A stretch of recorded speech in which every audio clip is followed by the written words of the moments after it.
भारताचे परराष्ट्र मंत्री एस जयशंकर आणि अब्बास अराघची यांच्यात फोनवरनं संवाद. हॉर्मुझच्या सामुद्रधुनीतून भारतीय जहाजांचा मार्ग मोकळा. भारताच्या ऊर्जा सुरक्षेसाठी एक महत्त्वाचं पाऊल. सौदी अरेबियातून कच्च्या तेलाचं जहाज मुंबईत लायबेरियाच्या झेंड्यांचा वापर करत शेनलॉंगचा धाडसी प्रवास. 1.35 लाख टन कच्चं तेल घेऊन जहाज मुंबईच्या बंदरात. भारतानं रशियाकडनं तेल खरेदी 50% वाढवल्याची माहिती. मार्चमध्ये दररोज 15 लाख बॅरल तेलाची विक्रमी खरेदी. इंधन तुटवड्यावरती मात करण्यासाठी भारताचं मोठं पाऊल. सध्याच्या परिस्थितीवरनं घाबरवण्याचा प्रयत्न करणाऱ्यांवरती बारकाईने लक्ष ठेवा. इतर देशांच्या तुलनेमध्ये भारताची तयारी भक्कम. विरोधकांच्या टीकेला प्रत्युत्तर द्या. पंतप्रधान मोदींचे मंत्र्यांना निर्देश. सूत्रांची माहिती.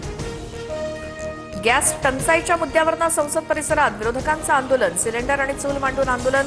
राहुल गांधी, प्रियांका गांधी आंदोलनात सहभागी. सरकारविरोधात घोषणाबाजी.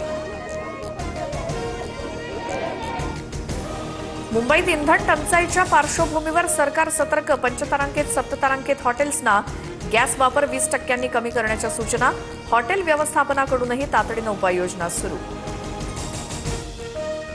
गॅसचा पुरवठा होत नसल्यामुळे नागपूर, बीड, ठाणे, पुण्यातील काही हॉटेल्स, कॅटरर्स बंद. छत्रपती संभाजीनगरमध्ये हॉटेल चालकांवरती चूल पेटवण्याची वेळ.